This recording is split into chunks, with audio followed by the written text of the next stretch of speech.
welcome back, those of you who made it back to the committee. Can we begin with item 1, filming at meetings? Can we please note that the filming meeting, these minutes are filmed as set out in item 1. Item 2, apologies for absences. Do you have any apologies? Yes, so we received apologies from Councillor Simmons-Sappin. Brilliant. Item 3, items of urgent business. Yes, so we've had one additional item of urgent business. Following a meeting of the Constitution Working Group on the 25th of June, it was agreed there to present an urgent report to Standards Committee to suggest the regularisation of the appointment of the Vice Chair of the Board. Brilliant. And I accept this as an item of late business. Item 4, declarations of interest. Are there any? None. Item 5, minutes. May I please review the minutes from the meeting of the 10th of March, between pages 1 and 6.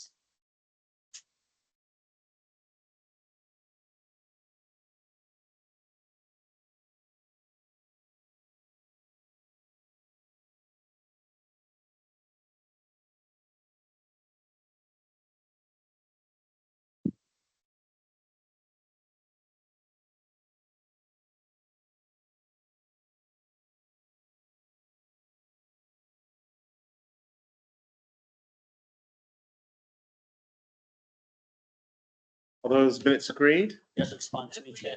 Brilliant. Thank you very much. Item 6, confirmation of membership of the Standards Assessment and Hearing of Subcommittees. Can I ask Richard to introduce the report, please? So this annual report that comes through at the beginning of the municipal year.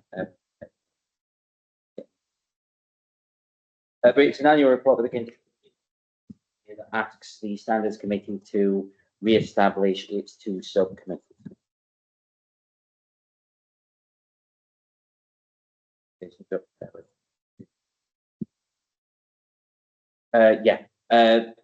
Given the need for members' expression that membership of Standards Assessment Subcommittee and Standards Hearing Subcommittee would be the same membership of the parent Standards Committee. Thank you. Are there any questions or comments for the committee? Okay, can we approve the recommendation as set out on page 7 of the agenda item? That agreed? Wonderful. Item 7, committee work programme. You'll find these on pages 11 through to 12. At the moment, it's the usual standing items that we normally are accustomed to, unless colleagues have any burning items they'd like to suggest.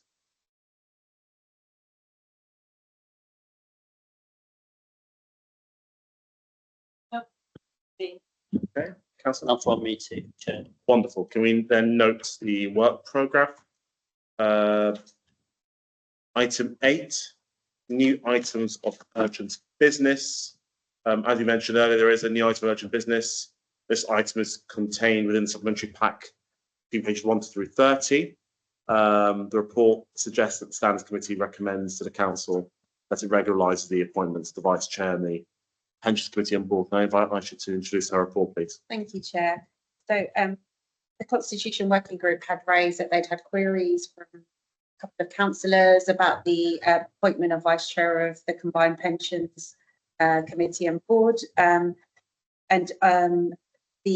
terms of reference in the Constitution reference the Vice Chair being appointed by the actual committee and board itself, whereas the practice had been that the Council every year at the annual meeting appointed the Vice Chair. So there was a need to kind of regularise and have an agreed way forward on that, because it was causing queries. So I had a look into the I went back through the records. I went back, we established the Pensions Committee and Board back in 2016, and at the time I think we were one of 2 councils around the country that had agreed to take forward a combined function.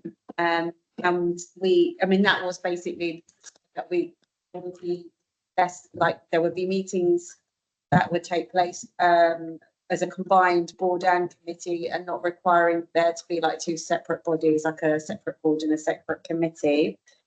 I went through the previous minutes and the legislation just to kind of get a feel for the reasoning for the provision being included in there for the vice chair. So I went through the legislation. There was nothing in the legislation that indicated that the actual vice chair needed to be appointed by the board and committee.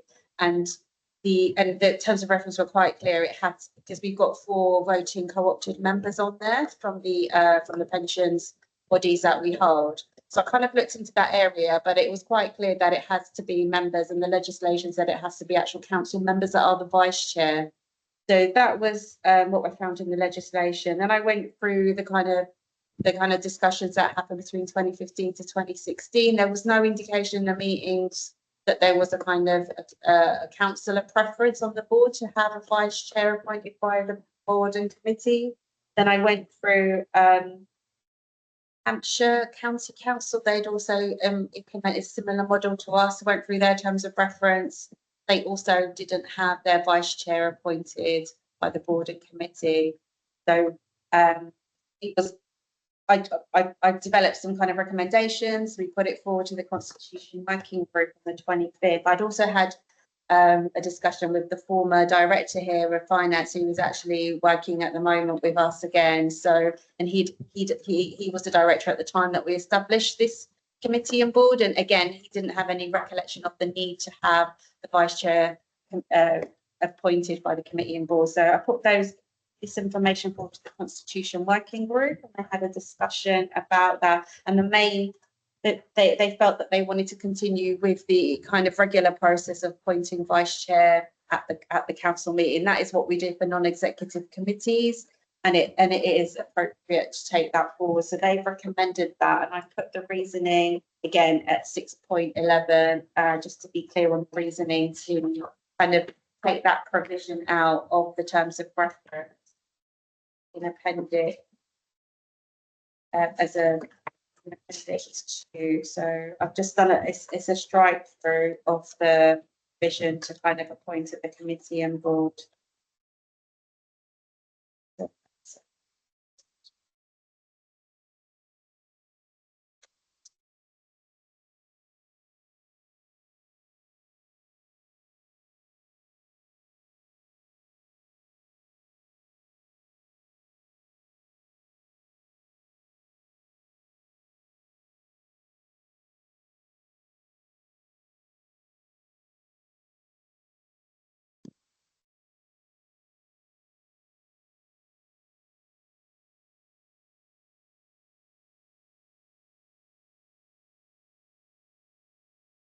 Is this 2.2 of the terms of reference?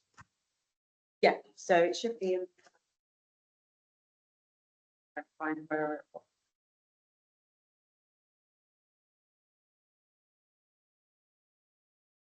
So I done the original back, and then I did a so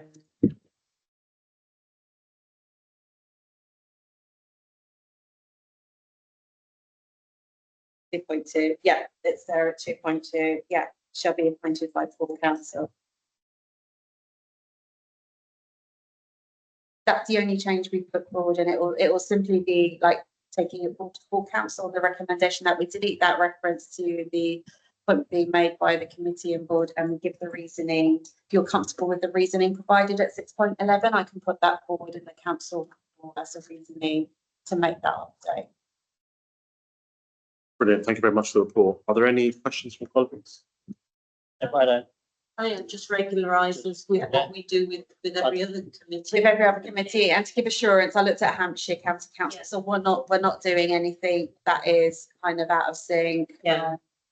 Hopefully the assurance from the previous director as well helps you with that decision. there's no SRA attached to. There's no Yeah, SRA. I just wanted to mention it, say the meeting. It's good to regularise it, because if we ever had a situation where, you know, like the chair wasn't present and we had the vice chair, it would be good to kind of have that fully, fully clarified. We've got pensions on the 24th of July, so it would be good to kind of have this sorted out by council on the 21st of July. Oh, brilliant. So that'll be their first pension Yeah, meeting. That would be the first. Fantastic. Okay. So it kind of syncs in with that as well. Fantastic. Brilliant. Again, our thanks to colleagues and the CWG, as always, officers, for so thorough and looking for any sort of issues with our constitution. So our thanks to them. And obviously, I know you sit on the CWG and we have an email as well and calls. So I think we're all been updated in advance, which is quite helpful. Brilliant. So can we then approve the recommendation set out on page 2 of the agenda? Agreed. Thank you very much. Item 9, just to note that the future dates of the next committee meetings will agree at full council on the 19th of May, as follows: the 13th of November 25, 3rd of February 26, the 9th of March 26. So I'm sure there's already in your diaries, but just for noting. And do we have any exempt business today? No. Brilliant. So we can then close this meeting. Thank you very much. We'll see you all over again in November. Thank you, Chair. This was brief.